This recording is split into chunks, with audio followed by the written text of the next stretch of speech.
Good morning, everyone. It's Sunday. It's the 14th of July, and it's time for the Diablocritics. And the 15th of July. I can't help it. I can't help it. Oh, right. Yes. Sorry. I'm sorry. We are broadcasting live from Australia, so it's the 15th of From the July. 15th. Isn't it? Yeah, That's we're right. broadcasting Yeah, from the yeah. future. In the future. The future's looking bright. Let me tell you that. Oh, very Well, good. actually, no, it's not bright. So- It's quite dark, but yeah. It's only Yeah, 2 we know how 2 early it a.m. is, now. David. in Australia.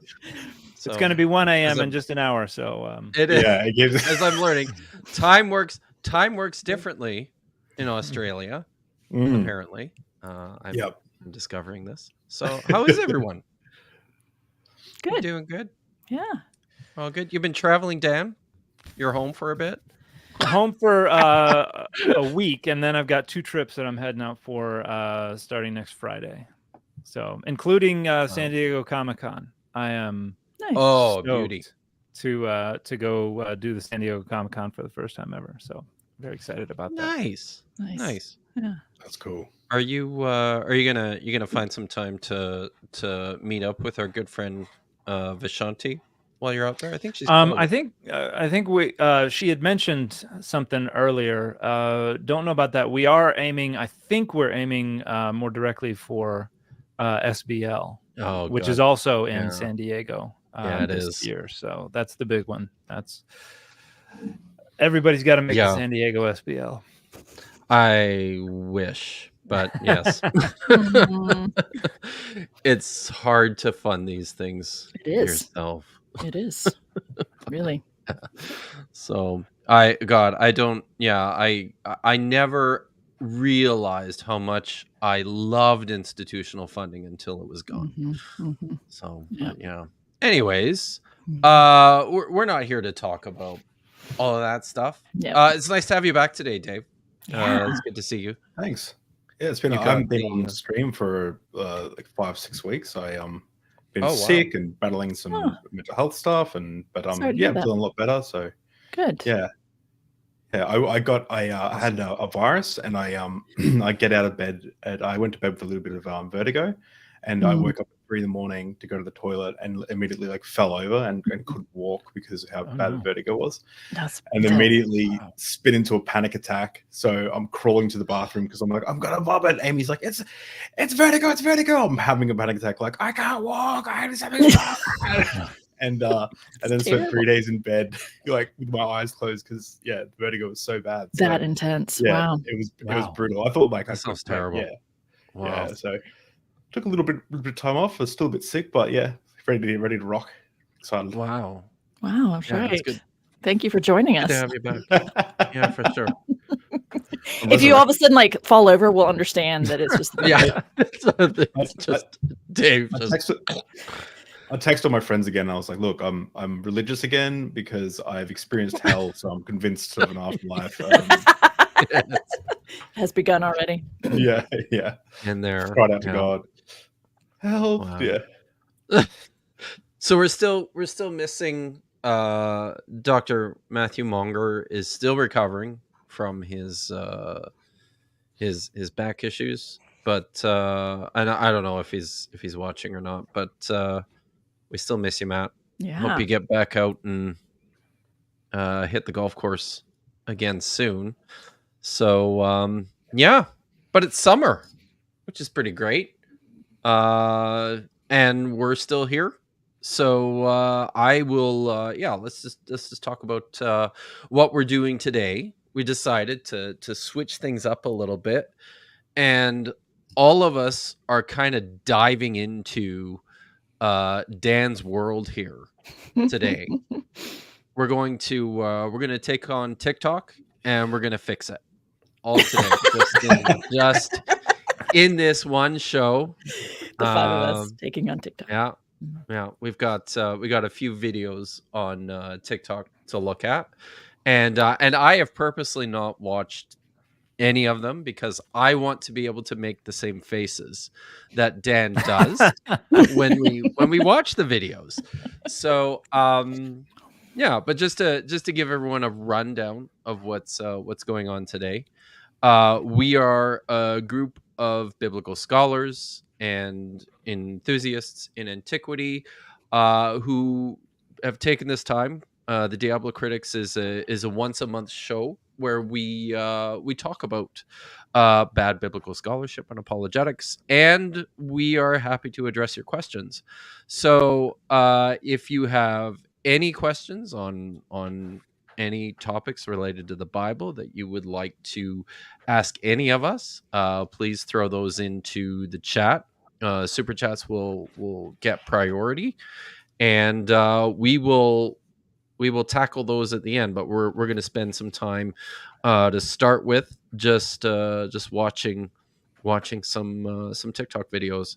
So, but maybe before we start, if everyone can just kind of give a short introduction to who we are and what we're doing.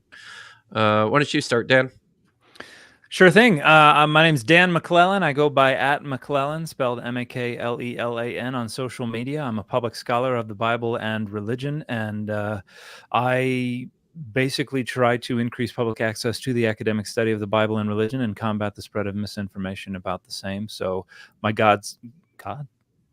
job, my my job security is there wasn't is some kind of slip. Yeah. I don't know if it extends all the way to Freudian, but my job security is locked down. So Indeed. Yeah. There's no shortage of misinformation, as you will see today. Indeed. Josh. Yes, I'm Joshua Bowen. I'm an Assyriologist and Hebrew Bible guy. I do a lot of counter-apologetic stuff online. My wife runs Digital Hammurabi, and she is the podcast host of the Bart Ehrman Misquoting Jesus podcast. So, she's the popular one, but I'm here because she's expensive. So, There you go. We tried to get her on. It was outside of the budget. It was rough. So, and if anybody ever has if everyone is ever interested in how to stump Josh, like just ask him a question about slavery. That'll do.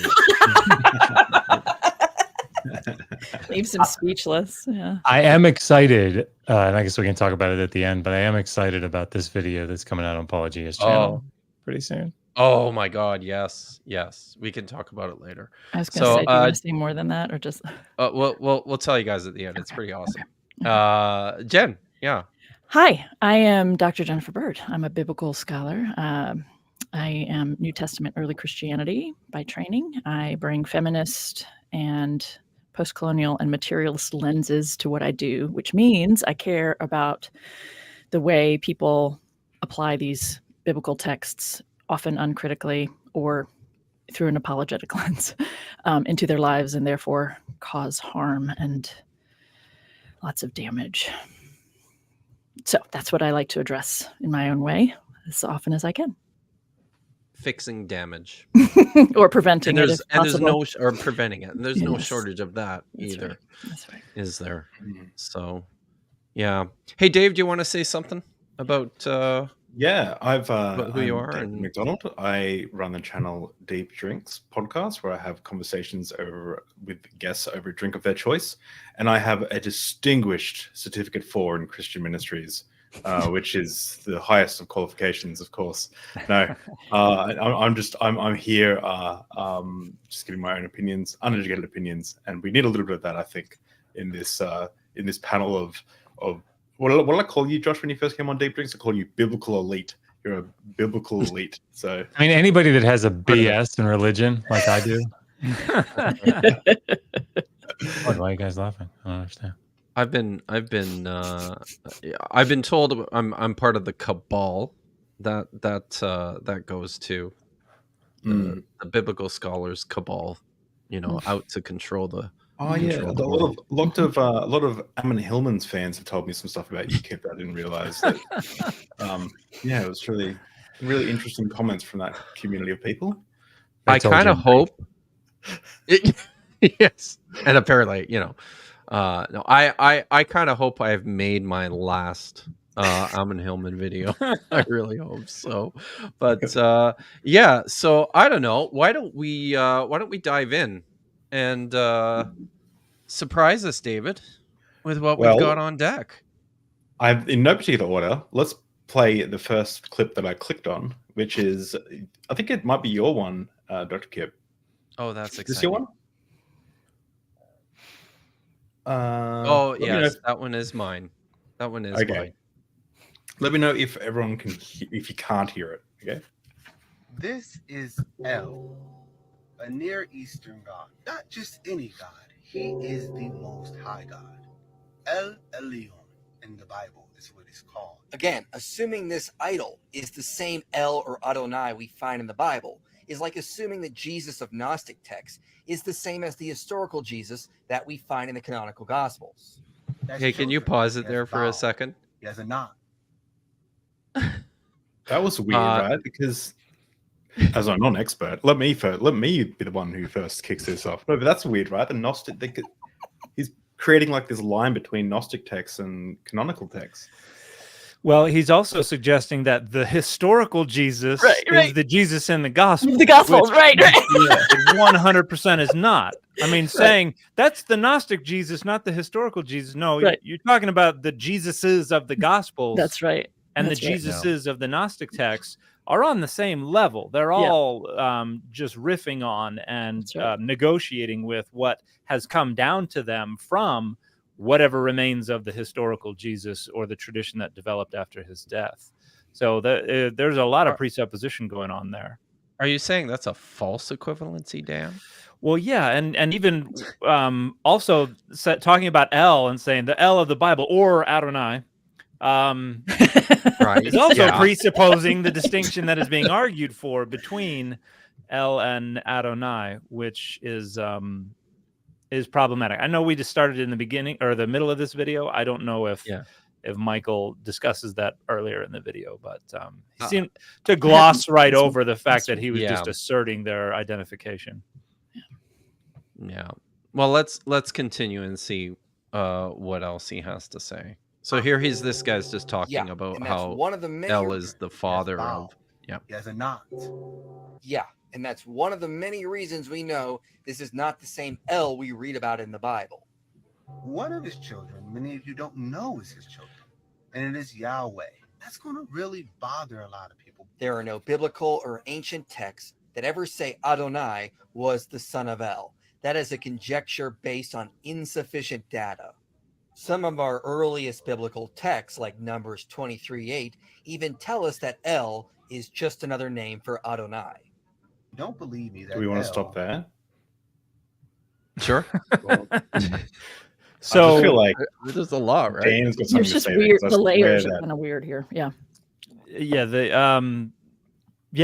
argument that Numbers 23:8 is one of our earliest biblical texts. It's like 8th century at the earliest. And I argue that this is post conflation of the two deities. But Deuteronomy 32:8, I and many critical scholars have long argued distinguishes the two deities, and I know that obviously we're going to be getting to that. But you'd like to think that, Dan. But did he? I'm curious if because I saw another video where somebody was responding to the distinction of Adonai and El argument, and they appealed to They appealed to Genesis 14:22. Does Michael? Does he appeal to that? He doesn't talk about Genesis 14. Okay, because I don't. Anytime somebody's like Genesis 14:22, it's like smack. Haven't done the reading very clearly. So it talks about Elyon. Melchizedek is a priest of Elyon and all this. And then in verse 22, it equates Adonai with Elyon in the Masoretic tradition.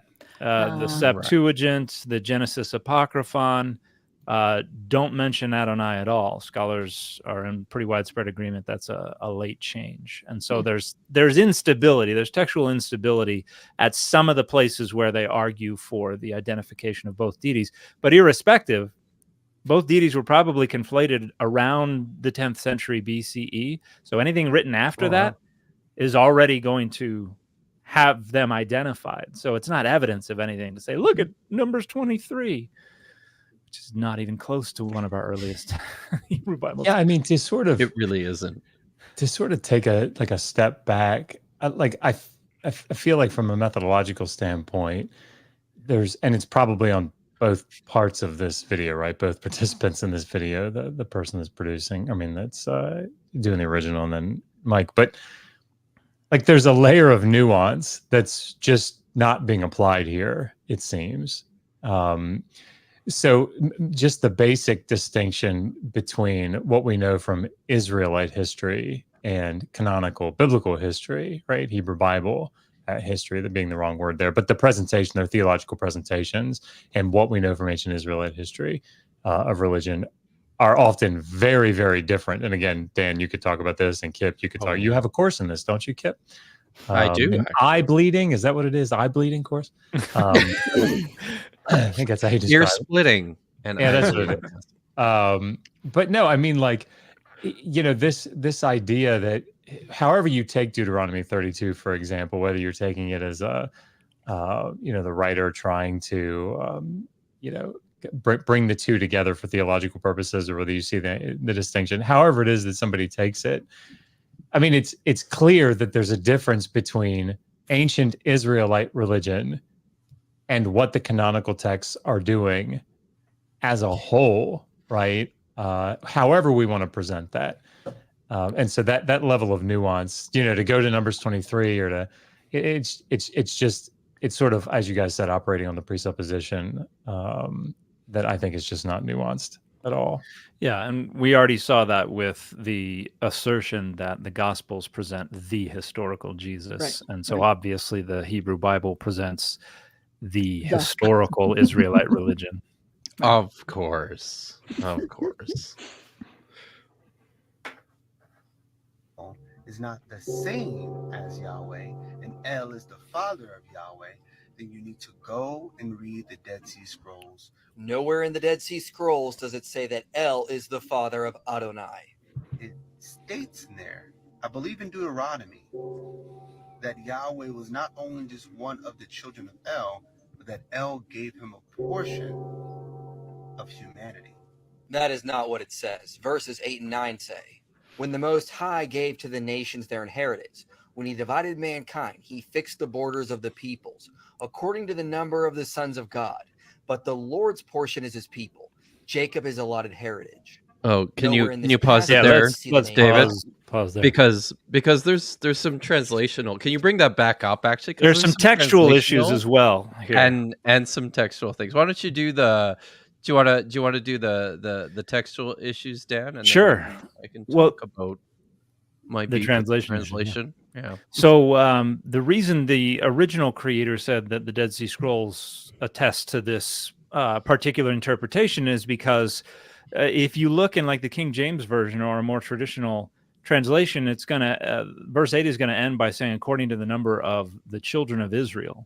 But we have in the Septuagint, it says the angels of God, which is a head scratcher, but scholars have noted for a long time, hey, the translators of the Septuagint liked to take the Hebrew B'nai Elohim and render angels of God. So they took sons of God and changed it to angels of God. And so for a long time, people have suggested the original text probably said the children of God. And then we discovered 4Q Deuteronomy J, a fragment that has this passage that says precisely that, Elohim on the end.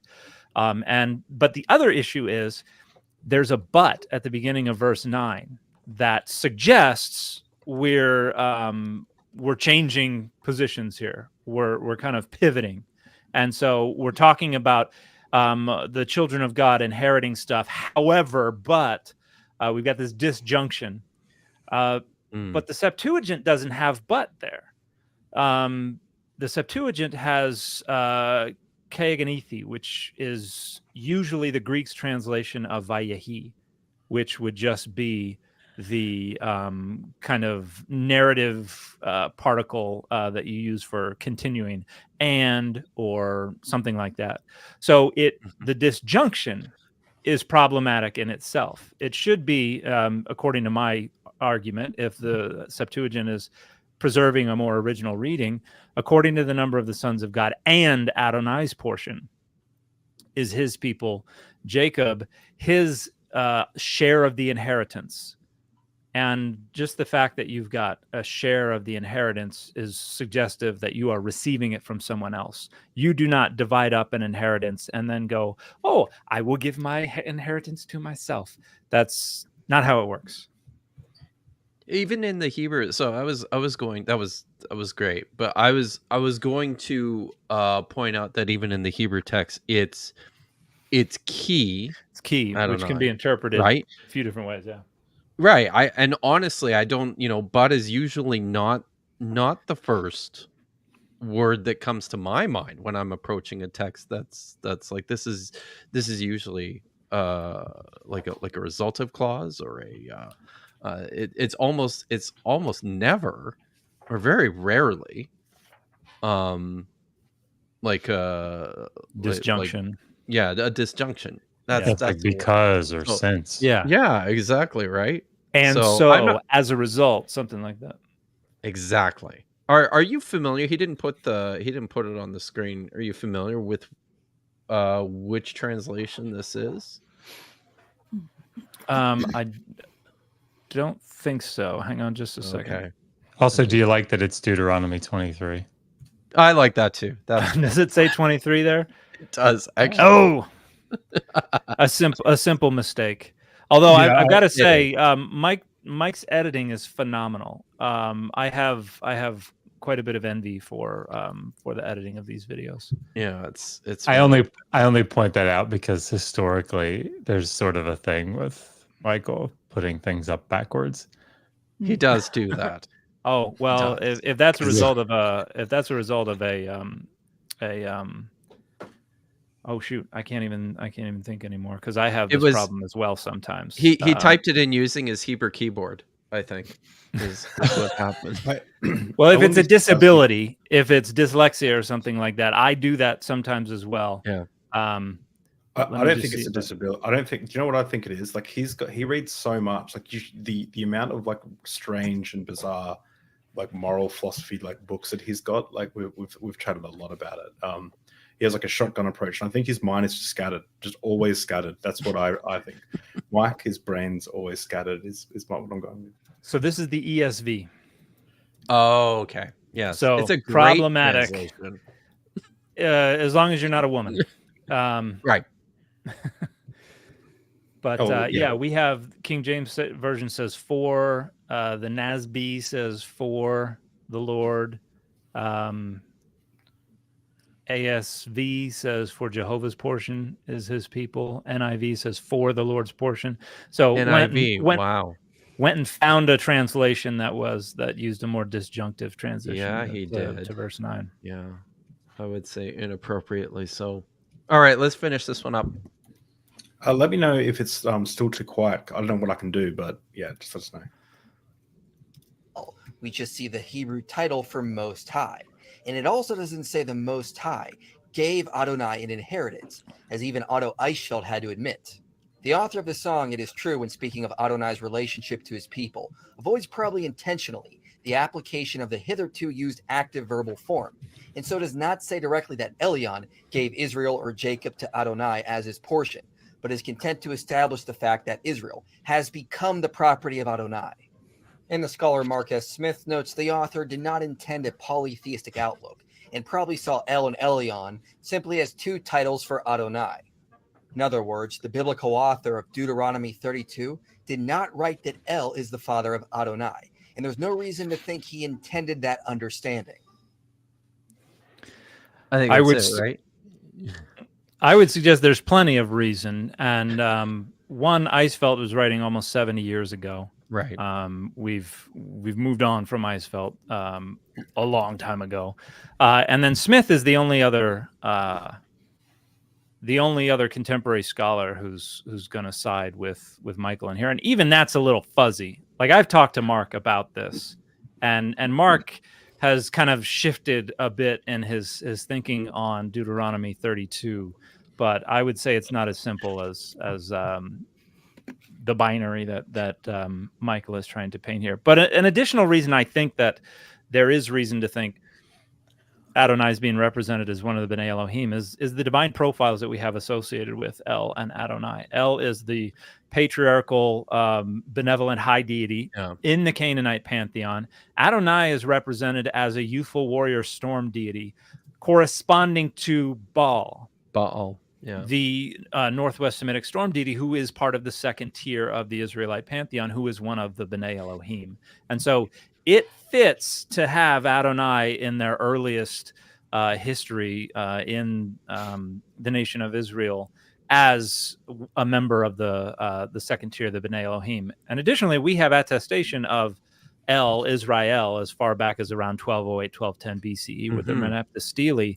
We have absolutely no attestation of any deity named Adonai until over 300 years later, when suddenly it pops up in the Mesha inscription and in some theophoric elements of some names of kings that we see in Black Obelisk of Shalmaneser III and the Tel Dan Stele.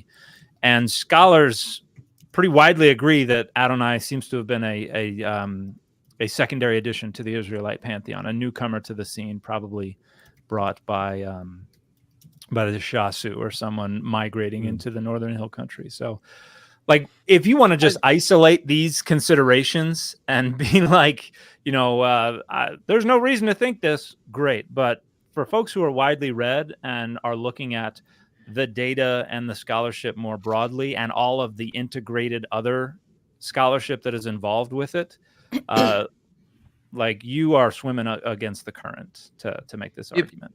It feels like a bit of a quote mine of Mark Smith's book too, right? Like, the book is a Godin translation, which is all about how people are negotiating with this polytheistic Canaanite heritage in the construction of these biblical texts.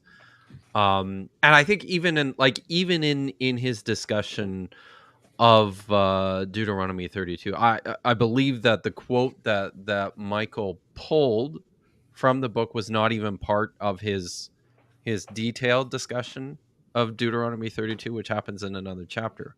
But even there, he's nuancing that. Yeah, there it is. It's a very good book. But he's nuancing that even quite a bit. Like, he's juxtaposing that with texts like Psalm 82, and showing that there is clearly this normative polytheistic milieu operative in Israel behind this text. But yeah, is it also presupposing? What's that word you always used in univocality? Yeah, is it presupposing that as well? Yeah, a lot of that, I think. I mean, with the Numbers 23 passage, right? Yeah. So I'm looking at Mark's argument, because there's a lengthy discussion of Psalm 82 and Deuteronomy 23, and this is a phenomenal book, by the way. It's all about how the Hebrew Bible, its conceptualization of God begins like more in agreement with what's going on in the other nations, and then there is a rejection of the translatability of God across these national borders, where suddenly we've got to treat God as distinct. But and even Mark says on page 141, the vast majority of scholars who have addressed verses 8 through 9 view option 1, which is B'nai Israel, as a deliberate alteration to avoid the picture of polytheism. So the reason that the Masoretic text changed to sons of Israel is because the reading children of God suggests that, well, we've got polytheism here and we've got a different God at the head. In this picture, El Elyon is the head God who oversees the division of the world into nations given to the various gods of the world. And in this scenario, Adonai is one of the gods who receives his inheritance from El Elyon. So, like, even this book acknowledges the consensus view is that you can also look in Fleming's Adonai before Israel. You can look in the too soon departed Robert Miller's Adonai Origin of a Desert God. You can look in the Origins of Yahwism. You can look in Ted Lewis's The Origins and Character of God. They all recognize this is the consensus view. So yeah, but only presenting Eisfelt and Smith as establishing the consensus is cherry picking. You know how Twitter has that new feature where people can the community can correct posts that are happening? We need something like that, but for to show how close someone's opinion is to consensus. We need a little graph that's this is really close to consensus, or this is way off left field, because people like myself, I have no idea. I just go, Dr. Josh says this, so I'm going to go with that because I know Dr. Josh personally. But it's you know what I mean? How do people like myself work out what consensus is, or it's really difficult. I'm still sitting on a large scale survey that will poll thousands of biblical scholars about what their positions are on a bunch of different questions. So we're trying to get something like that in place. Just make sure you get all the English PhDs, right? English literature PhDs. Get them too. Yes. Yeah, they're very important. Yep. So, yeah. All right, should we watch another one? Yeah, the next one we have, I'm not sure whose this is. I'm excited. I haven't seen this one or any of them from here on out. Oh, this is nice. Gosh. Oh, how exciting. Oh. Let us know if it's a good volume. In a time when the world thinks men and women are interchangeable and equal, allow me to remind you three things only.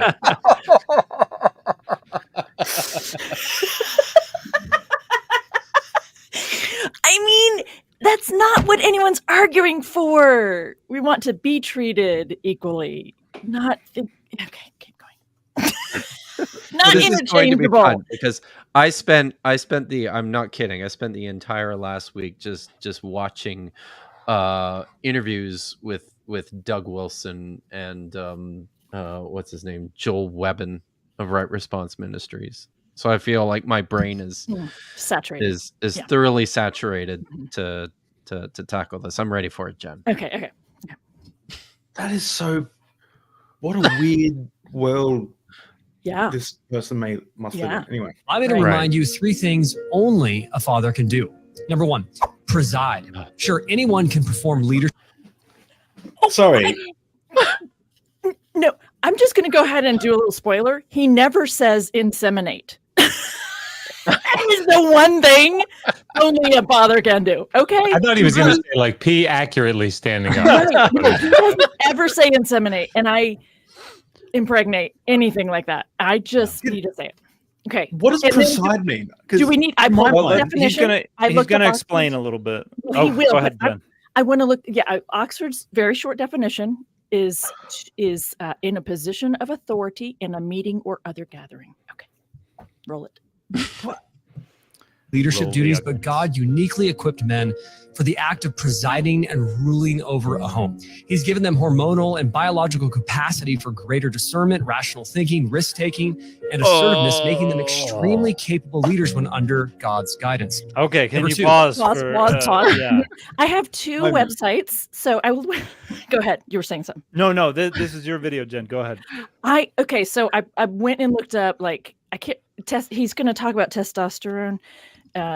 Well, he didn't specifically say testosterone. He's going to say it next time too, in number 2, but it applies to 1 and 2. So I put a link in on hormonal influences on cognition. So is that the second one or is that this one? He just skipped right over that, or he said it, right? We didn't. Yeah. Biological capacity, greater discernment, rational thinking, risk taking. So there's a link to the role of hormones in these cognitive functions. Let's see, that's National Library of Medicine, National Center for Biotechnology Information. And then I also have from the Harvard Health Publishing website, I have a link on the role of testosterone. Obviously, it's not just women have testosterone as well. I know that the people here know that. It's a little bit odd to me that he doesn't know that. So, and then there's all of my life experiences where I just want to just say, then I must be a male because I tend to have greater discernment than a lot of people in the room. You know what I'm saying? Like, and notice the language too. It's you said tend to, and that kind of fits with what he's talking about. If you were to like use a scatter plot to show men and women on this, there'd be an awful lot of integration and overlap. Even if you think there's a difference in the concentrations of where people fall on this, there'd be an awful lot of overlap. And the suggestion that, men have the right to it, women do not because of tendencies, means that you're suggesting someone who might be on the far end of a man's capacity, even if that were true, which it's not. They would have less capacity than a bunch of women who have a greater capacity, but they would get to lead because of the mean, right? Not because of their own individual capacity, which would mean that you are disadvantaging families by giving them men who are less capable than a bunch of women might be, even their own wives, perhaps, because of the mean that doesn't bear at all on an individual family. Like, this notion that because of averages that you need to draw lines around people is so profoundly stupid. He's not even talking averages. He's saying that you all are more hormonally and biologically better prepared to have discernment, to have rational thinking and risk taking, which is hilarious since that's actually kind of problematic as a leader. And the other thing is the role of estrogen in rational thinking and discernment is it actually plays a really important role, as well as the sex hormones, regardless of your body, right? Regardless of the type, are both important in the cognitive functioning. So it's just flat out like wrong. It's not just, the Bible says. It's like, well, this Bible isn't talking about these things. And by the way, you brought in science, so let's science it up a little bit. Okay. Hey, Jen, but I mean, Jen, wouldn't we say that this is just the liberal atheist science, right? I mean, it's the same science that says the world isn't 6,000 years old. I mean, can we really trust that kind of science? And that it's round. And that the Torah was written in here. That there are foundations of the big dome overhead. Stupid science. Somebody says, I categorize this thinking as philosophy. Nice. Oh my God. That's so good. I missed that one. Hey Jen, can you drop those links into the private chat? And I'm gonna include those. Did they in not? The do they not? Go to everybody? Here's the thing. No, because what happens is when people are watching on multiple platforms, they don't. I've come to learn that not everybody sees all the chat. They just see chat that's taking place on their channel. So drop those in the private.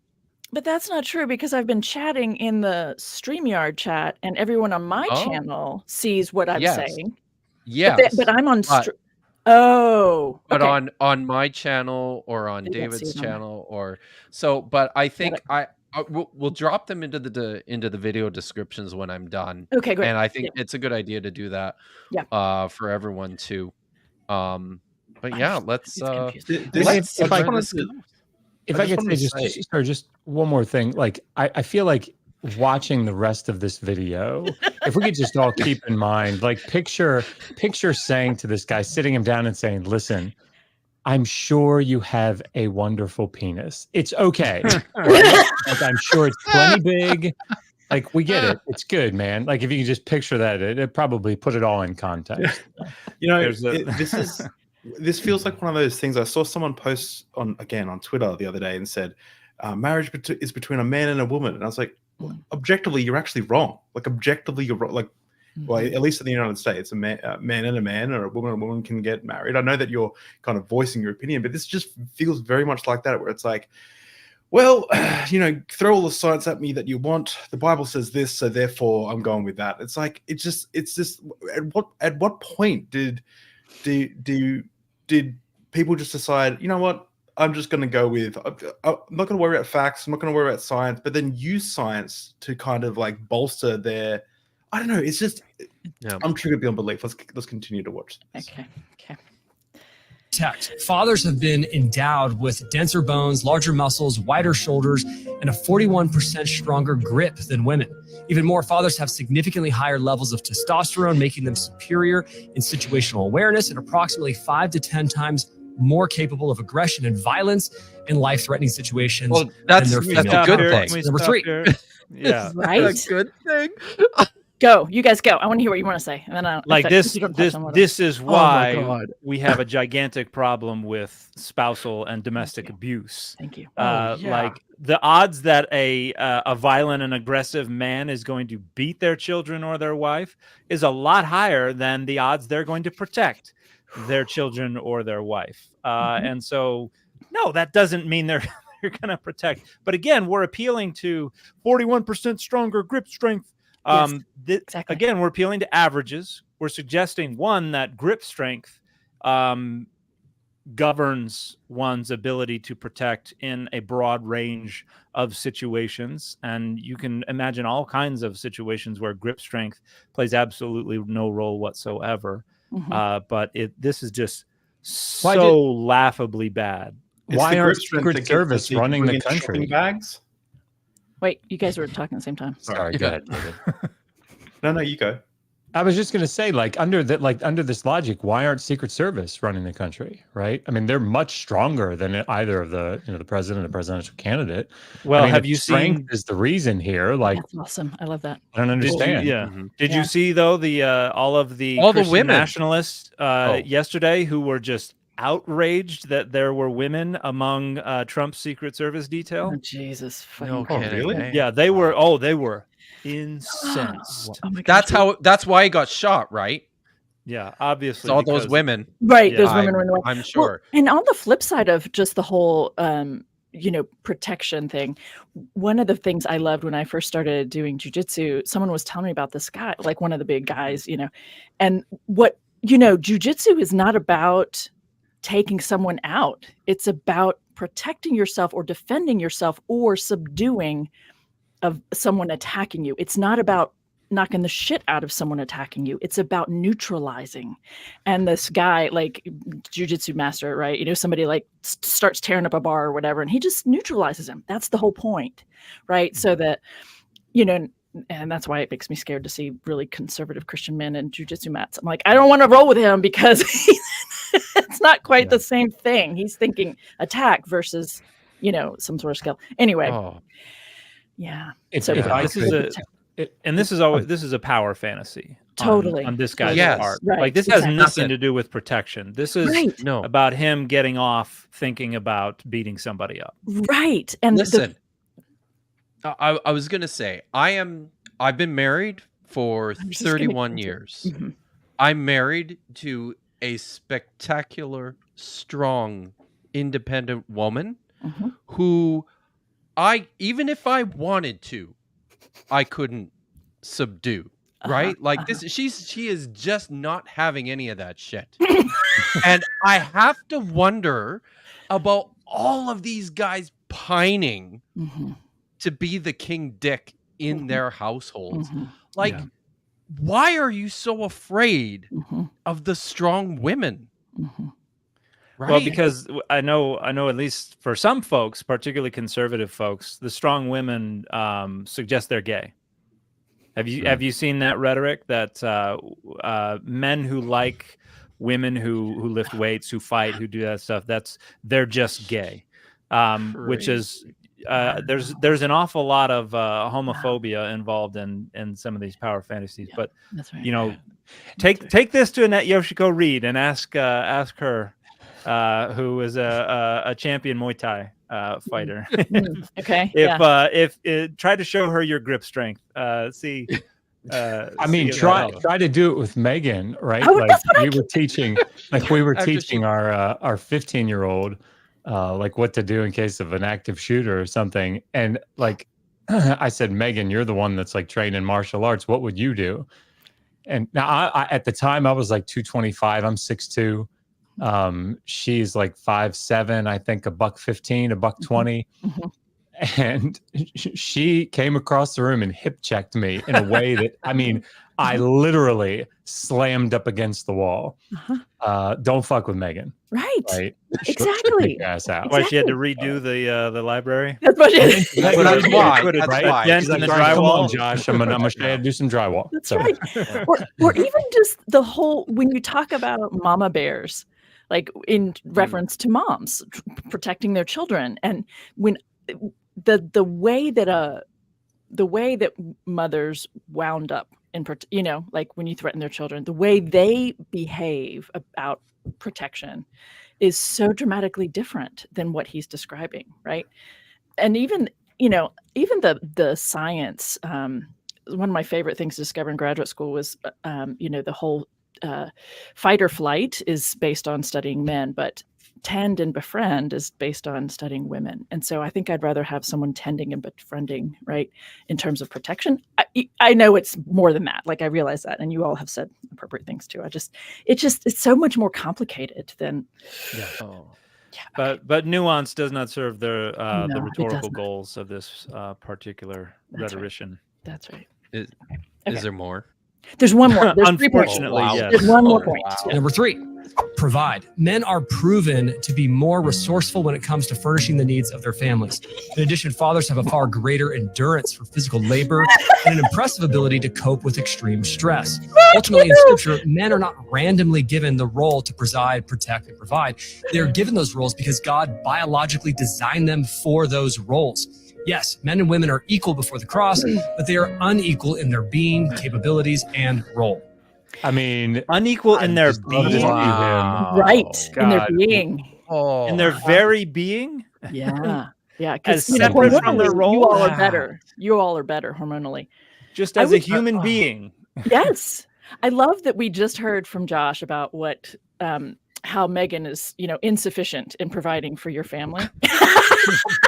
Right before the show. Like, there's so many things that go through my mind. Why in the world is the ability to go out and work the Right, thing that makes right, you capable of leading? Like that. So what? CEOs that are in like their 60s, right? That are no longer swinging hammers. What? They're not capable anymore of running the company. The guy that's actually out there with the sledgehammer ought to be the one doing it. Like, how does that make any sense? But the other thing was ability to cope with extreme stress. Thank you. Like, has he ever met a mother of 5? That's exactly what? Right.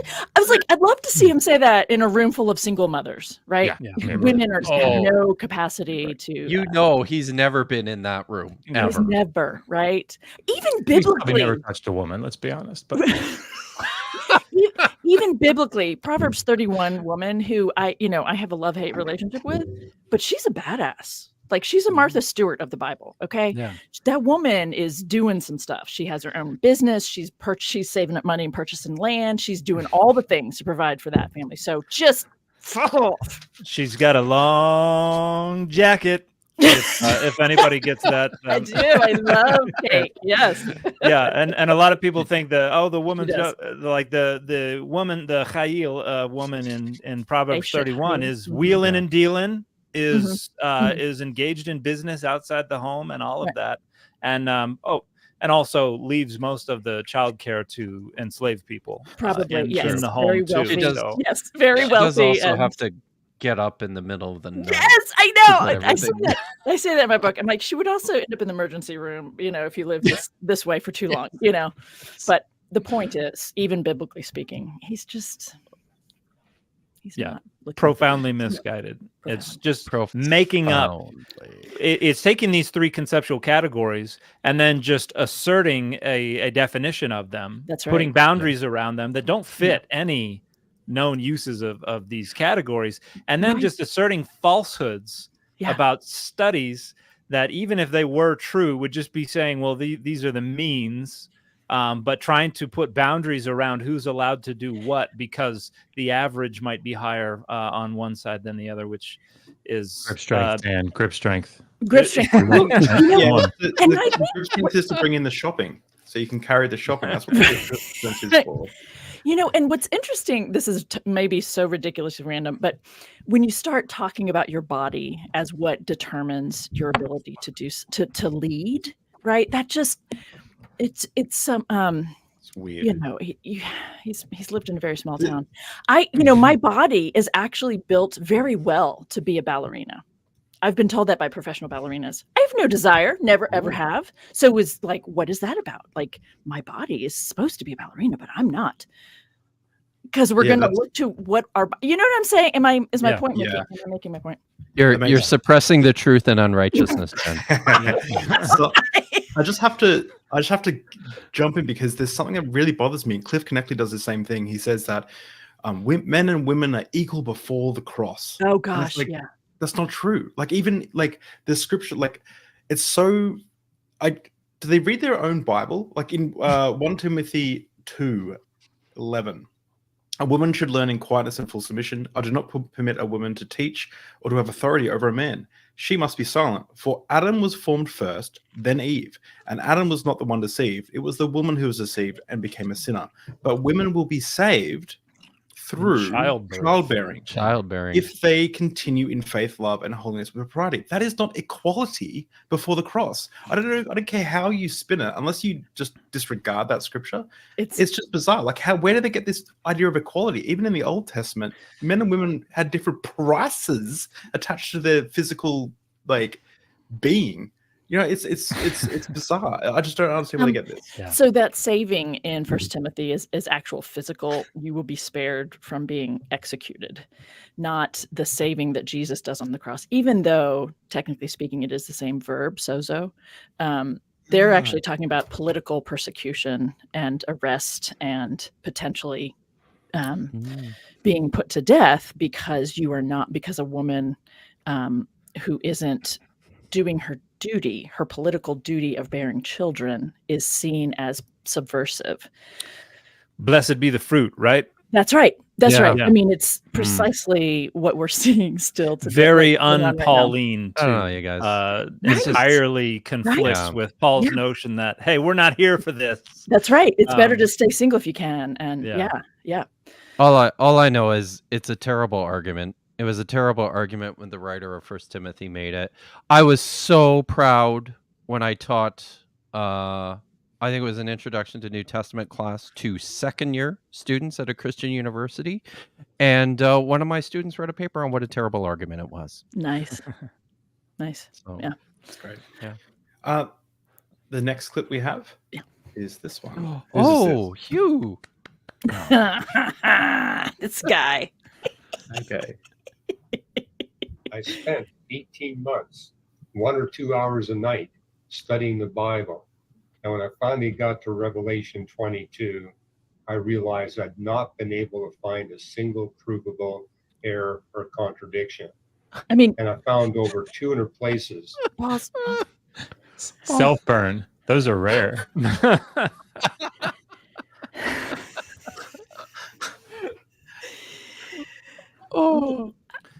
What? This all happened when this guy was 17, by the way.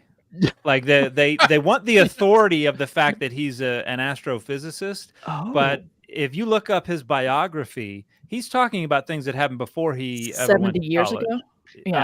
Yeah. Well, when he was, I think he graduated high school early, may have entered college early, but this happened when he was a child. Yeah. So this is not, the PhD doing this as part of some kind of formal research project. This is a kid doing this. And studying the Bible for 2 hours is what you're just reading through as fast as you can, you know? In English. Right. Yeah.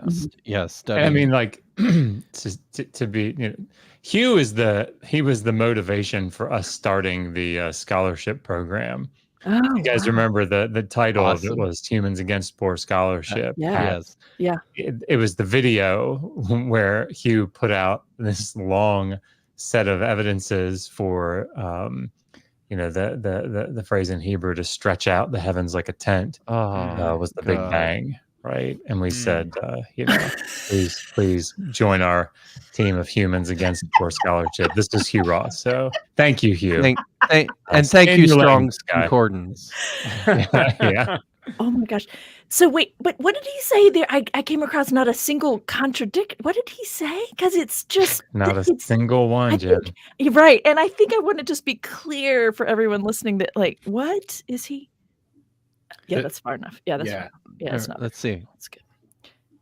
I've not been able to find a single provable error or contradiction. Error or And I contradiction? found over Provable. I mean, I realize that the rest of you all on this panel do more of this than I do, and you've all addressed this multiple times, many times. But like error or contradiction, like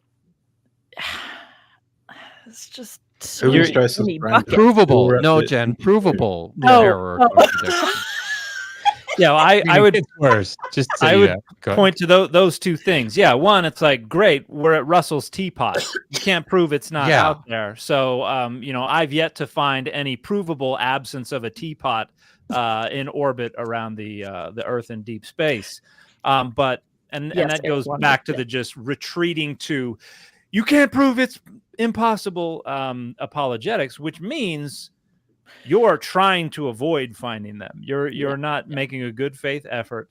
You are trying to avoid it. And if you can't find an error or contradiction in the Bible, you are clearly trying not to find one, because they are all over But the this place. is typical of what Hugh does, right? If you were to press him on this, it's the application of definitions from another field, generally more a philosophical field, into like a literary context. So like trying to import into Genesis 1 the word universe, right, with a more modern understanding of the term universe. But like, Dan, we saw this like a year ago, right, with well, there's no logical contradiction in the Bible. Well, show me how it's not possible in any given world, or in a given world, or like, that's not what anybody means when they talk about a literary contradiction, right? Yeah. Or a historical contradiction. So I mean, it's just mixing categories. Yeah, it is. It's just 200 places where the Bible accurately predicted future scientific discoveries. No, it And I doesn't. still remember What the the hell is night. It he even was like talking 1 in the about? morning. 200. 200 scientific discoveries? 200. What is he even talking? Can we get that list? I mean, Wouldn't that be great? yeah. Oh, It would. yeah. I heard One of there's these stuff days, we like- are going to find out that there's a dome overhead, scientifically. Well, they there's the passage in Job that says the earth rests over nothing, Yes. or something like that, and they're like, There's life in the blood. yeah, Right. that and so as long as you just really twist what they were trying to say into something that, if you squint at hard enough, the edges will bleed into the bleeding edges of some kind of scientific observation. Well, I mean, like, humans reproduce, right? I mean, that's scientific. They can walk. That's in the Bible too. dog produces a dog kind. I mean, like, hey, get out a pen. Like, we can do this, guys. We can do this. And it's like, that interpretation has absolutely nothing to do with any interpretation that has ever existed prior to someone taking that scientific discovery and then going, I wonder if I can find this in the Bible. It sure does. Which shows you that it's being read in. It's eisegetic. I mean, let's just go back to 18th century Mari then, right? If we're going to do this, let's do it right, right? And let's look at the letters to the king, saying, "Hey, we need to quarantine that city because disease is broken out there." They must have understood, virology. That's right. They did. That's one of them I recently saw in the Bible. They show you you've got to use running water when it comes to dealing with illness in Leviticus. And then elsewhere, and then after that it was like we can use still water. Listen, and then I swear I get so much pushback all the time in public spaces about how we must think ancient people were stupid and couldn't understand the world because they believed in gods that lived on mountains and stuff like that. But seriously, like, this is projection, right? Like the idea that 2,000 years ago everybody couldn't figure out that when you drank stagnant water bad things happened. Like, it just they weren't boggles 20th century the cis mind. hetero white men. They couldn't have figured things out. Come on, this is easy. Yeah, I mean, not to all the architectural and various, like all the various things that people were doing 3,000, 4,000 years ago, right? Like we're calling them dumb. We're calling. Yeah. That was aliens, Jen. That was ancient Oh, aliens. that's right. Come on, come on. I keep forgetting. That's that How new much? knowledge I had. History Yeah. Channel. Yeah. History Channel. Okay. Morning, I went through a calculation. What's the probability that these Bible authors Oh could have gosh. predicted all these scientific discoveries accurately without the God of the universe inspiring them to write what they wrote? And that probability was less than 1 chance in 10 to the 300 power. And that was weak. My physics professor gave us an assignment to calculate the probability that one of us in the class would be killed by a sudden reversal of the second law of thermodynamics. Wow. I mean, where do I sign is up like- for fundamentalism? Because like This I'm is what they convinced. do. This is Islam's whole thing. Is look at the scientific discoveries in our religion. That's like their whole thing. Like, so I wonder why this guy's not a Muslim. Oh gosh. And the probability of prophecy is such a just a baseless argument. Like you are making up any probability. You are 100% fabricating. There's a guy Stoner, Peter Stoner, wrote a book called Science Speaks back in 1958. And you'll see a lot of this. The probability that Jesus could have fulfilled even 8 of the prophecies from the Hebrew Bible is 1 times 10 to the 17th power. And he's fulfilled over 300 of them. No, he didn't. And also, if you look at his methodology in the book, he's like, we had this Christian evidences class. And so we listed 8 prophecies. And then I asked the students to guess what the probability of any one of them being fulfilled was. And then we just took the numbers and added them all up. Are you And kidding? so, no, that's literally what you can go find this book for free online. Science Yeah, I have Speaks. better things to do, but yeah. And that's Wow. and that is where those Turning a numbers blind come eye from. toward the evidences, Jen. We know that's what that is. See? This is what they I'm do. willfully ignorant. It's like the use of Bayes' theorem. Like, Yeah, right. what you get out of it is entirely contingent on what you put in it. And most of the time, you what have you to just expect. pick and choose what goes into it. That's right. I mean, that's how it's used to prove that Jesus said and did everything reported in the Gospels, while at the same time also did not exist at all. Thank you, Bayes' theorem. Yeah. Jesus was the greatest American who ever lived. You guys need to get it right. All right, this is the last clip. All right. Here we go. Remember that story from Isaiah where the Assyrian army was marching to Jerusalem and God said that I will not let them enter Jerusalem, and he sent an angel, came down and killed the entire army. Dang. But they had apparently just found proof of that battle. No way. Yeah. No way. This archaeologist, he was like digging and found this old ancient Assyrian coin looking thing.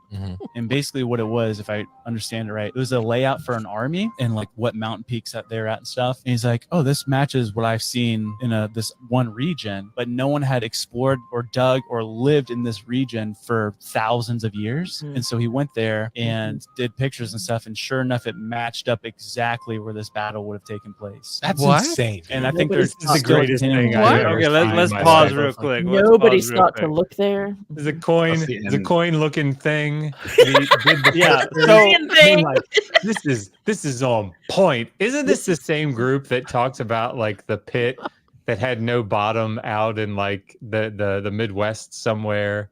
And this the same. That group? was an episode of Gravity Falls where the bottomless pit. I don't know. Yeah, these folks talk about some pretty asinine conspiracy theories, but they also get this entirely wrong. This is actually a misrepresentation of a paper that was published in Near Eastern Archaeology a month ago. And it was, so it's the paper is called The Trail of Sennacherib's Siege Camps. And it is by Stephen Compton. And what they did was they looked at the Lachish reliefs. And there's the reliefs show Sennacherib sitting in his throne with his fanners, and he's got a tent behind him. And then there's the army camp off a ways, and then you've got the Lachish siege. And what they did was, what Compton did was suggest, hey, maybe this is like an accurate representation of the topography of the area. And so he overlaid the reliefs on aerial photographs from the 40s of Lachish and was able to show, hey, there's a hill that actually still has a stone wall around it with a wall right down the middle of it, precisely as depicted in the Lachish bas-reliefs, and suggested that this is probably the camp, the siege camp, and then said using and this puts the siege camp way off further than people had always thought it was. They always thought it was on this little hill, right, where that there's a community living there now. And he showed, no, that little hill is actually where Sennacherib was sitting and watching things, but the camp was much further off. And then suggested, hey, let's look at aerial photography of Jerusalem, and suggested, based on the comparison with what's going on in Lachish, there's a hill that you can see off in the distance that had some walls around it that would have been about the same distance, fits everything. They were coming from the north, and is now known as Ammunition Hill. And basically just suggesting that's probably where Sennacherib's siege camp was, if all of this other stuff fits. And so I don't know where they got coin from. Like, we've had the Lachish reliefs for a long, long time. You can go to the British Museum, which who stole them, but it's just saying, hey, we think that's where the siege camp was, and it has been twisted into. We found proof that an angel killed 185,000 Assyrian troops. Like, it's just following point A to point B, Dan. Yeah, so bafflingly stupid. And I don't know how they could have twisted it so much into they were digging and they found a coin. And there was a map on the coin. Like, why not just say it was on the back of the Declaration of Independence? Well, But it was a coin. It was a coin thing. It was a coin thing. Coin-like thing. Oh, okay. There you go. Some wiggle room. All there. right. Yeah. Yeah. Wow. I don't remember what the rest of that video goes into, though. Is there more, David? No, there's only No, there's one is more that second. it? So Okay, yeah, no, we don't need to. But that's been stuff that's been shared a bunch on a bunch of different social media platforms, that they found proof that this battle happened. And, well, I mean, like, this opens up a broader point, right? And that is that, evidence for a supernatural claim in a theological text, doesn't come from finding evidence to support the historicity of the event in which that supernatural event was supposed to have taken place.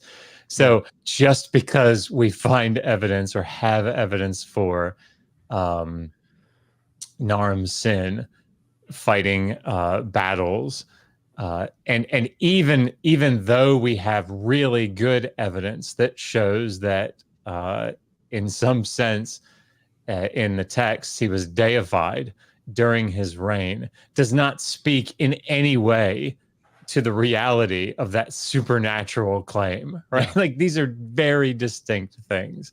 So this idea, yes, and this is so frustrating in apologetics. It's like, okay, this is the angel is said to have killed 185,000. So if we can just find evidence, historical evidence for this battle or this siege, well, there you have it. Follows. Yeah, this is what happened. It's That's like, right. no, what?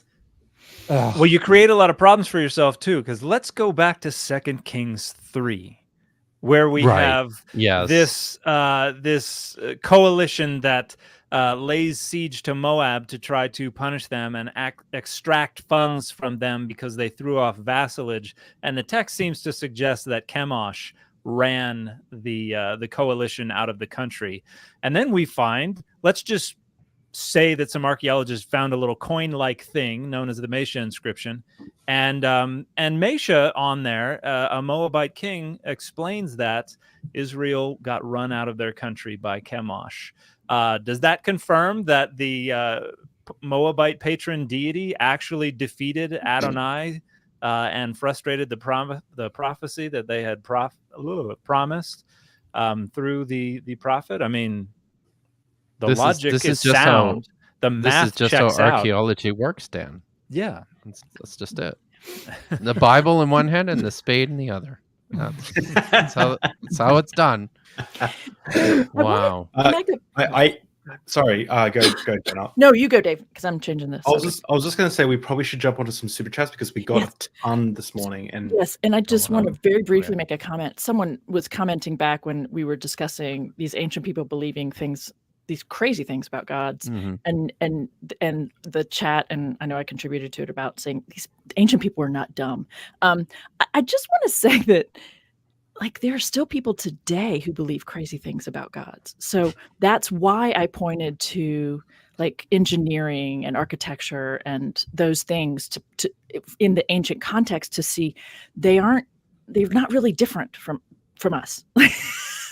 Right? Does that make sense? And so there was an important pushback that I'm hoping that comment clarifies why at least I was trying to offer that into that conversation. So yeah, thanks. Okay, super chats. The first super chat we have. Can I get someone else to read these, because I still got a little bit of vertigo and it's hard to read. So yeah, gosh. I'll be happy to read.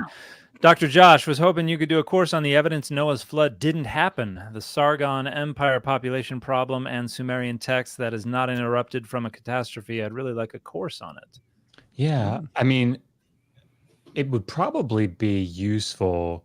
And we did, and this is probably what Constellation Pegasus is talking about. I did a stream with Gutsick Gibbons a couple of years ago now, where she was kind of bringing the scientific aspects to it, and I was just bringing that would have been very surprising to everybody in in ancient Mesopotamia. There was a worldwide flood in the middle of the third millennium.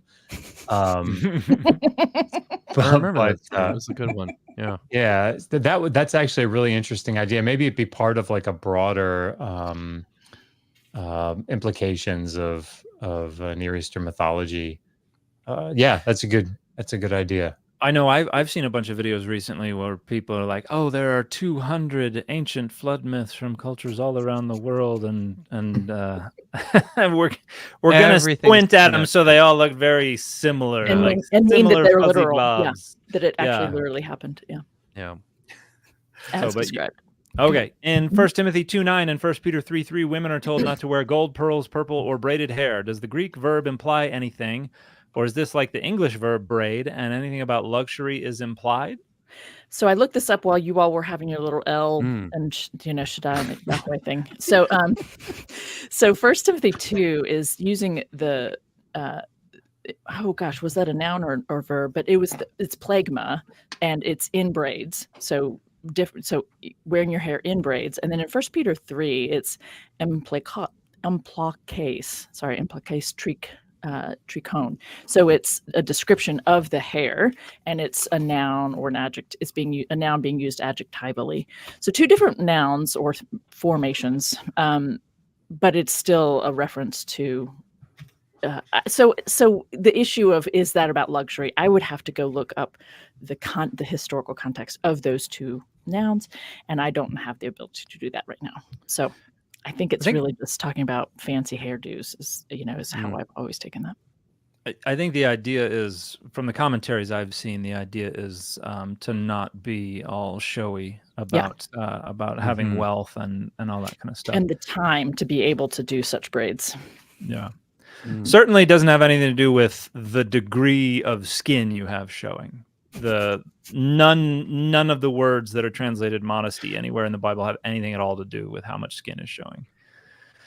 Is there any scholarly consensus on what Shiloh is in Genesis 49:10? Is the messianic interpretation probable? If so, what can that tell us about dating the text? Thanks, y'all rock. I need to look that one up. I'll just say something quickly about messianic interpretations of the text. You can virtually turn any text essentially that you want into a messianic text, depending on how you're recontextualizing. And this is what happened all the time in the Dead Sea Scrolls at Qumran, is they're literally mining their literature and looking for just the most arcane bits that they can to connect to present day experiences. So the idea that a text is messianic or not is always just in the eyes of the readers. It doesn't really have anything to do with where and when texts were written most of the time. I mean, I guess in rare instances when you get to some of the later stuff, like in Daniel. Did someone look this up? Well, I think this I is know I said I was going to. Is I this? didn't, but I mean, I think this Scepter is and the one until Shiloh comes, and it's like, Yeah. is it? Oh, Shel? yeah. It's like the one of him or something, or the Yeah. one of her. Okay. But I was going to say, just sort of in that vein, like this is not a new thing that developed. Ancient scribes played. It's what they did, and there was a lot of validity in their eyes to it. So like the example that I always use are the 50 names of Marduk in the Enuma Elish. So if you read through the Enuma Elish, which is like a late 2nd century text, at the end you have the scribes playing with the name Amar Utu. Second millennium. What did I say? Second century. Oh, sorry. Thanks Second for second millennium Yeah. BCE. Like, what? I was like, I've been wrong the whole time. Okay. Thanks for clarifying. I've paradigming shifting without a clutch here.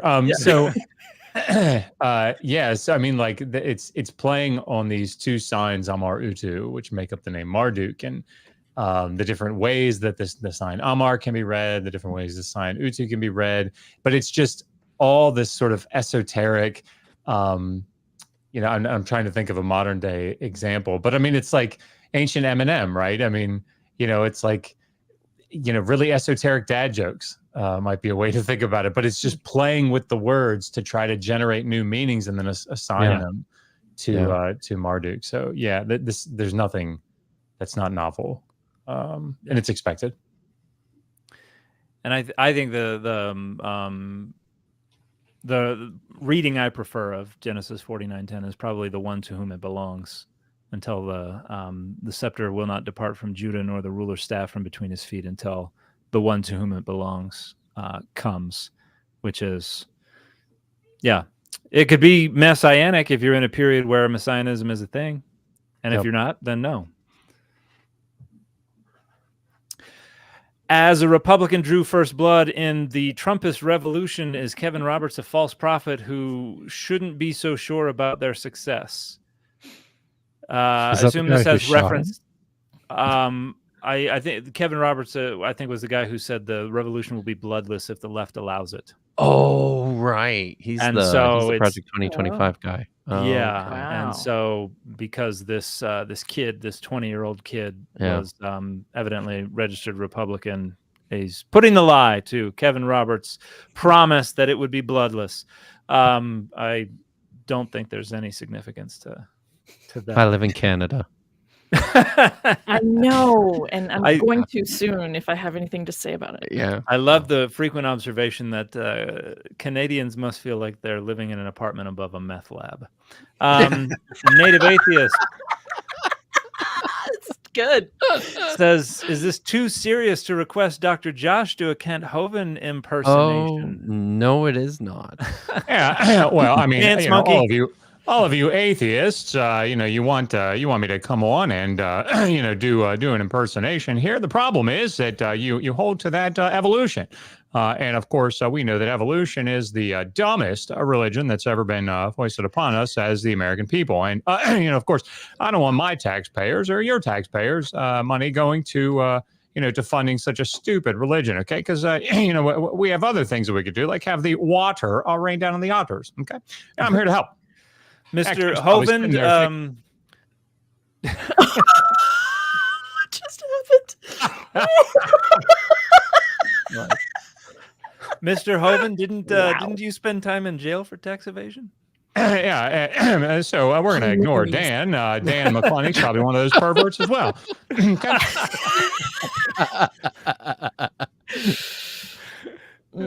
Awesome. Did I hear correctly about that? He was in prison? Oh yeah. Yeah. Okay. Yeah, he almost went to prison again for years. slamming Like it his wife. was like 5 or 6 years he was in jail. Woo. Yeah. All right. Tax He evasion still will- cries yeah. conspiracy and etc. This is Stoner Science Speaks Math. Well, somebody Somebody knew about Stoner's book. Yeah. Mm. Mark 14:61-62. According to the Bible, what Jesus said didn't come true. Am I correct saying this? Yes. This is good. We need to get through a bunch. That was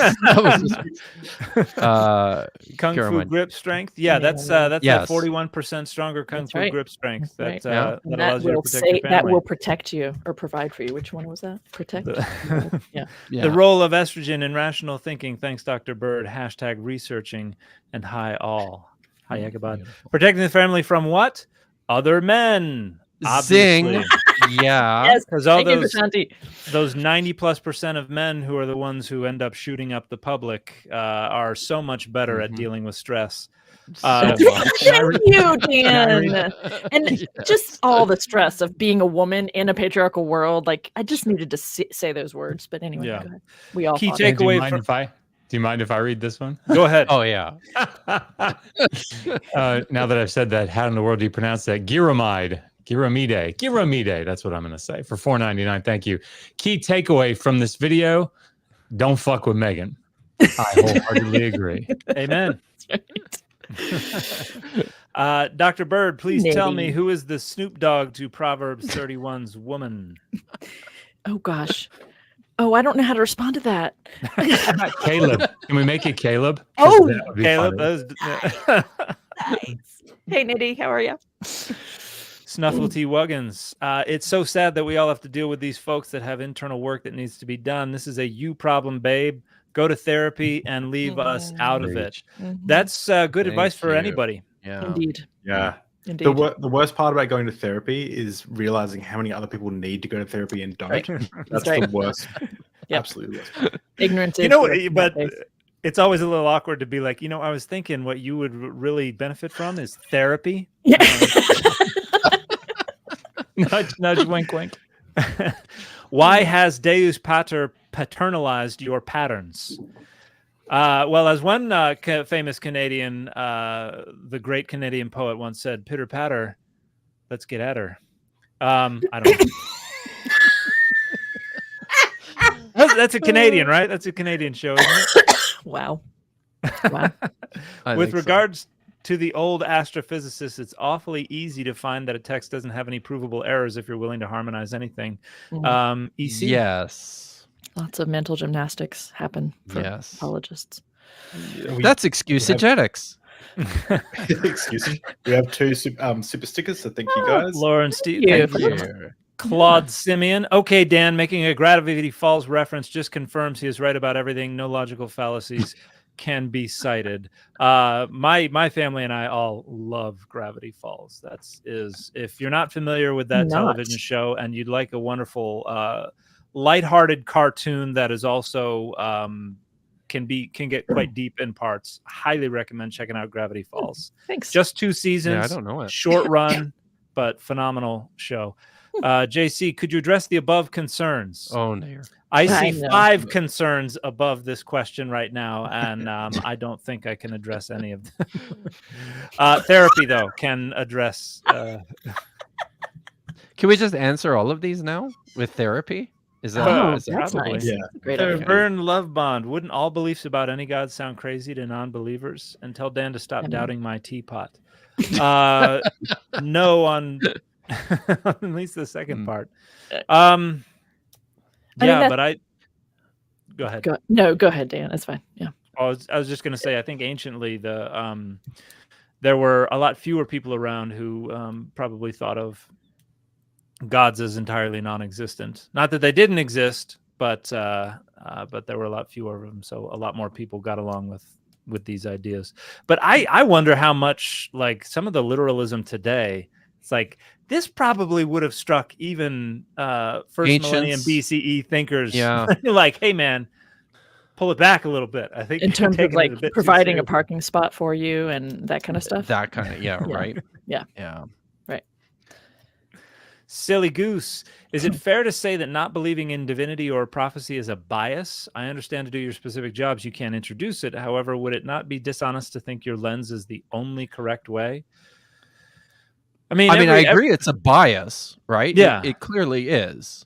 And it's the one that we all, it's certainly within our field of scholarship. This is the one that we all operate within. Yeah. I don't know. What were you going to say, Dan? Or Jen? Well, Sorry. I was got to say, everybody's got to have a perspective of some kind or another, and you can't really have a non-biased perspective. And I think most critical scholars are doing their best to try to adopt the perspectives that are best supported by the data and by the methodologies of the fields in which they operate. And I think that's the best you can do. And the alternative is so profoundly problematic and I think undermines the goals of critical scholarship that I think would be reckless. Well, I was going to say, I'm actually trying to review a book right now, and I'm so accustomed to being in the mind space of the form of critical biblical scholarship that I do, that it is, and I used to do a lot of reviews, but I'm really struggling to write this review because of the number of times and ways this person is bringing in specific applications of the role of the Holy Spirit in understanding Scripture, and specifically making understanding what the gospel is saying, or understanding what a particular passage is talking about, understanding what something in the Hebrew Bible is talking about, and the role of the Holy Spirit in that.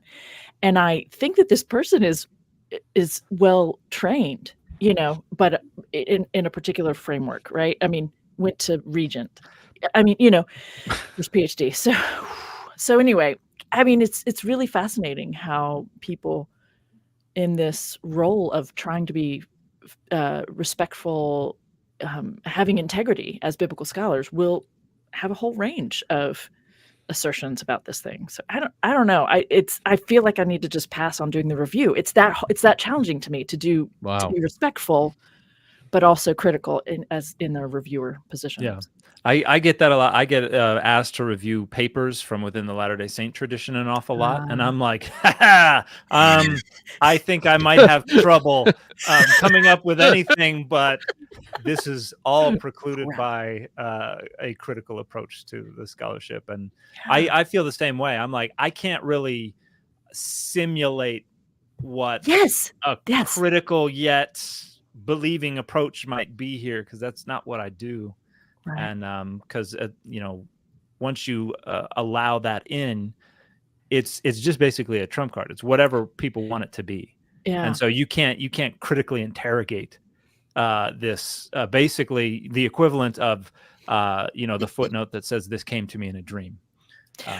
Right, and it's for JBL. Like, oh God, I've got to do this somehow. Anyway. Okay. Claude Simeon, at least one Canadian hates Trudeau, though. A lot more than one, I think. Yeah, there's a bunch. Heng Fashi, Genesis 3, because you have done this, you are cursed more than all animals, domestic and wild. Cursed more? Does this imply a previous curse? If so, wouldn't that rob Christianity of major talking points, since A&E are blamed for starting it all?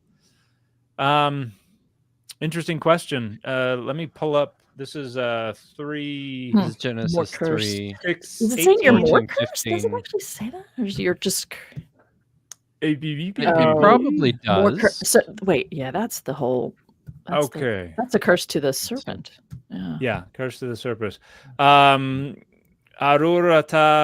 mikol ha behema.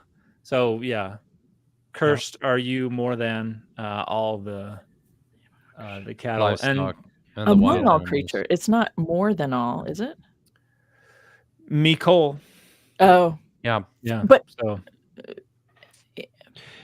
There are other ways to read that, though, too. Yeah, that doesn't. Yeah, like it. You could use it as a from usually, all. Yeah, that doesn't require. Among all, I think it works too, as Jen suggested. You could syntactically. That's what the NRSV has. Cursed are you among all animals and among wild creatures. Right.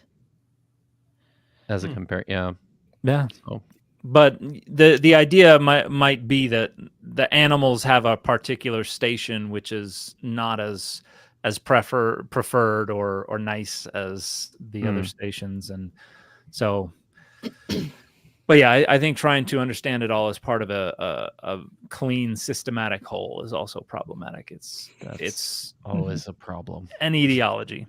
Okay, Domingo Aveles. In Judges 1:16, Sephora translates, "You have given me away as Negeb land. Why not you have given me Negeb land? What am I missing?" Also, does the verse refer to a dowry? Judges 1:16. Yeah.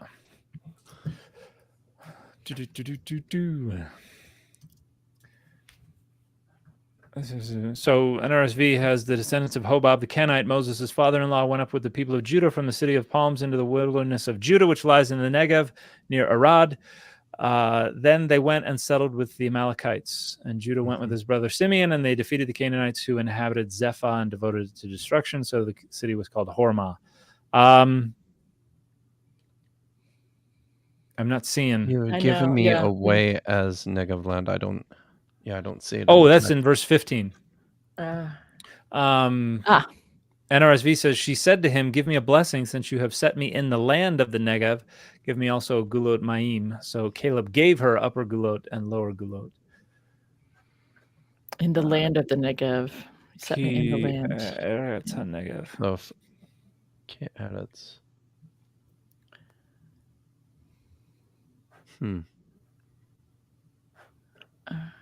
Negev. Oh, what does it say? Yeah, you have set me. Not Natantani. I'm trying to see the original allocation of whatever. What they're referring to. Yeah. It's an odd construction to begin with, right? Eretz HaNegev Natati. Natatat. Yeah, sorry. Natani. So literally, for land of the Negev, you have given me, and you have, I guess this would be, you have set me, or set unto me. So it's that, yeah. Huh. I mean, the question about dowry, that's an interesting question about the dowry. I think I wondered that as I read through it, and I just never went back to it. Listen, yeah. It's a very good question, and you've stumped us all. But this is definitely something that clearly I need to look into. It seems if you look at the context, right, starting in 12 or 13. Yeah. Whoever attacks Kiryat Sefer and takes it, I will give him my daughter Achsah as wife. Oh yeah. And Othniel, son of Kenaz, Caleb's younger brother, took it, and he gave him his daughter Achsah as wife. And when she came to him, she urged him to ask her father for a field. As she dismounted from her donkey, Caleb said to her, "What do you wish? Give me a blessing, since you have set me in." Yeah, so it seems she seems to have been given in marriage to somebody who has taken that land. So I think just contextually, they're understanding it to mean have put me in that position, in that place. But I see a couple of different translations. I don't know what Sephirah is. Is that a? Yeah. That's the Jewish text. We may have to. It's really good. May have to save this for later. Yeah, taking a little more time. Yeah, I think so. We've got a couple more super chats. Guys. Okay. Whoa. I don't know what this Oh, is either. goodness. So this is like a What about two-part. that Corinthian capital at the Golden Gate? And then there's another part to this too. Yeah. Oh. Whether this relates to the apocalyptic rolling of the heavens. Good, you have your therapy sorted out. Is this one of the trolls? Someone was saying the trolls have entered the chat. I was just wondering. Okay. I mean, that was clearly an Akkadian text. It looks like, right? Yeah, it does. Yep. It looks like someone just smashed their head on the keyboard to me, but well, to the untrained eye, of course, David. Yes. Yeah. And this is certainly not a normal text. And I see like Selah 7, Selah, I dwell. Sorry, we don't have time for me to sit here and try to work. Yeah. Um, Sorry, guys. That's okay. Ronan a Stag. Hey, heroes, just checking in and letting everyone know I'm still here. Thanks for being here and staying awesome. Aw. Staying Thanks, awesome. Ronan of Stag. See you, Ronan. Jenny and Joe Knox, thank you again for a perfect Sunday date for the two nerds who enjoy the scholarship. No questions, just thanks. Thanks, Thank you. Jenny and Joe. And we have, I think, one last question if I haven't missed any. Tamara Wines. Can't your personal belief about divinity or prophecy be independent of critical textual scholarship? I think so. Yeah, of course. and that's, I don't know. I feel like maybe certainly we all work with a lot of scholars in the field, many of whom are deeply devoted on all sorts of places in the religious spectrum, and I would say a lot of them do a really solid job of making that distinction.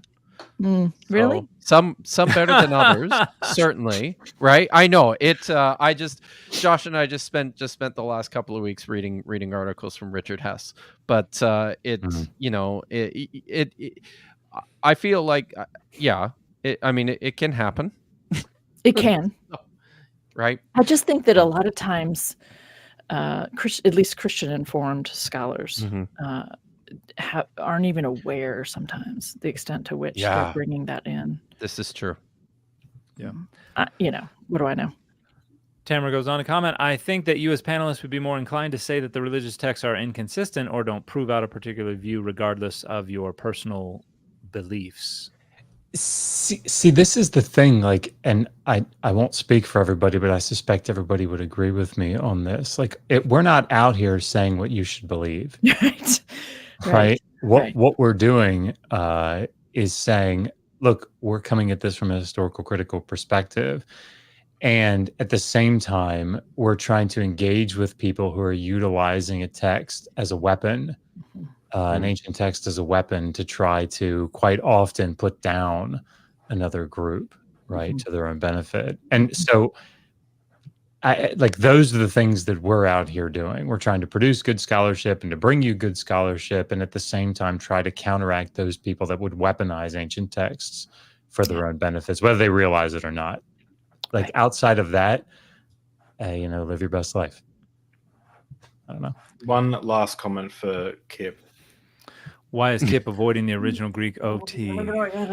Well, I think it's been clearly demonstrated, right, Lawrence, that it's because I don't actually know Greek. Like, so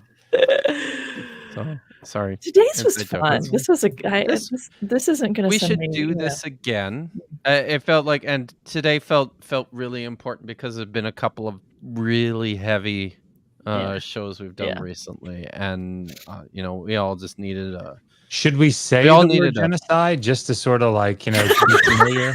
Have some consistency. So we don't feel like we didn't do our job today. Maybe, and I think we're gonna finish early too, which is pretty sweet. Yeah. So, but before we wrap it up, let's talk about what's going on. So, Dan, I am working on a handful of things right now. My trade volume is in production, so hopefully I'll have a cover and then pre-orders available. At which point I will become intolerable, and so beware. I'm doing a bit of traveling here for a bit. Highlight is I'm going to be at San Diego Comic-Con.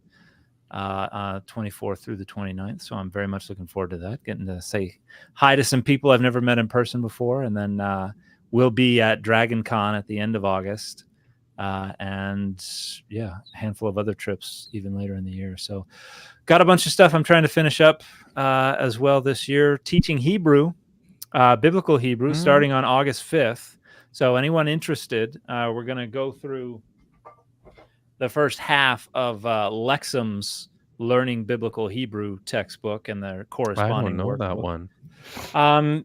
I think it's like 2018 is the is the copyright. I picked it up at SBL a few years ago, and yeah, I'm gonna give it a shot and see how it works out. But that's starting up August 5th. It'll be twice a week. We'll be recording the classes so that people can learn asynchronously if they can't make it to the live recordings, and then taking a 2-week break in the middle because I'm going to be out of the country at the beginning of October. But if you're interested, you can check out my website, maklelan.org, McClellan.org, for the class. And then also, you know, the link tree in any of my bios does that as well. So. Excellent. Awesome. Jen, what's up?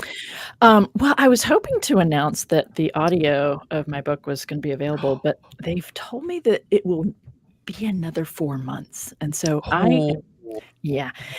So I've been in correspondence with the people in the rights department, because the publisher was just bought out by Bloomsbury, and they're like, well, it's going to take us a few months. I'm like, yeah, you're going to sign it over to me, whether it's now or in 4 months. So I've contemplated seeing if people will help me with like an email campaign or something, like, just sign it over, because it's helpful for everybody if I can get it out there. So anyway, that's on my mind right now. And then I will be moving on to creating the video series on Intro to the Bible. So that's nice. The big stuff on my mind are those two things. Yeah.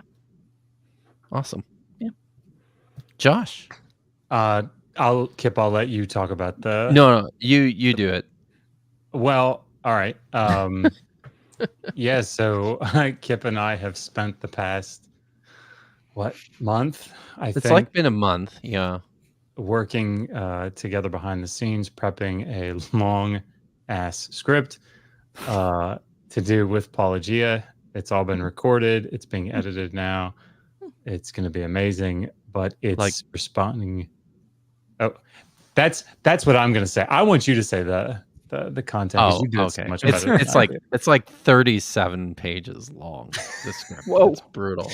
Whoa. And what's nice is we used all the colors of the rainbow, and then that wasn't intentional.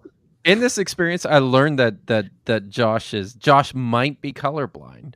So I'm terrible. I'm terrible at recognizing the distinctions between colors. And Kip decided to call me out on it. He's like, "How many different colors are you going to make my lines?" And then I said, "Well, thanks for pointing out my disability, because my MS, optic neuritis, makes it so that I can't see colors." And I was just, I mean, it's true, but I was just messing with him. He felt so bad.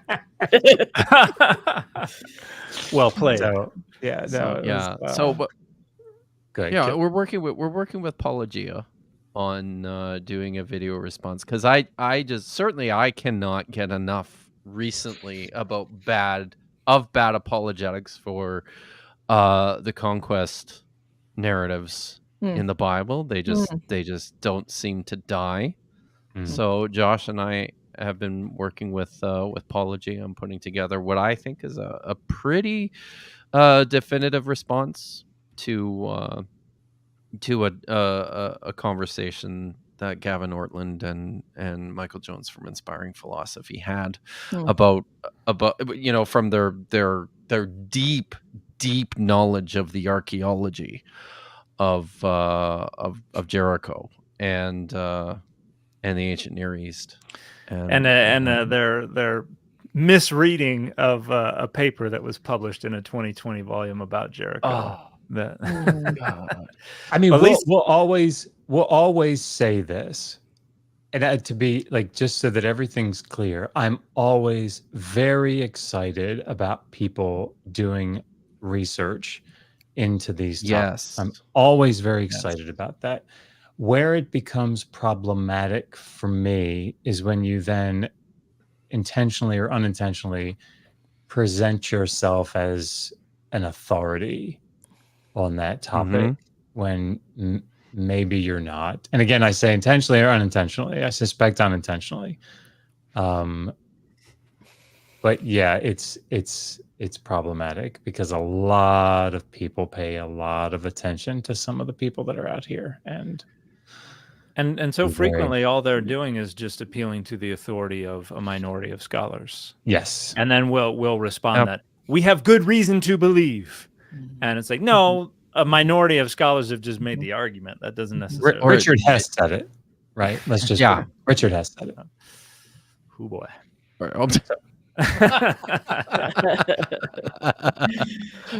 Surprise!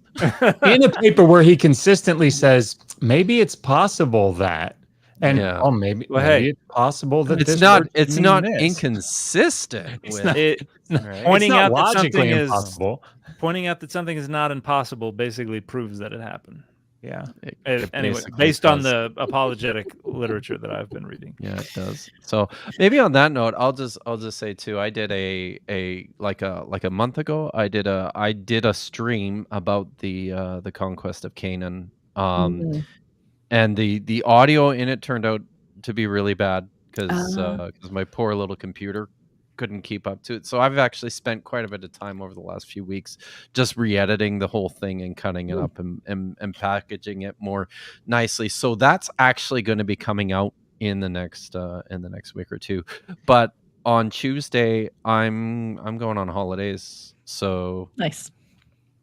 Yeah. But hey, we should point out that if you want to listen to it now, Kip, correct me if I'm wrong, you can sign up for Patreon, right? And get access to it.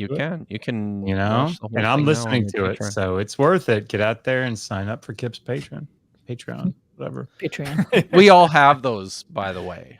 So you guys can support us through our own patrons.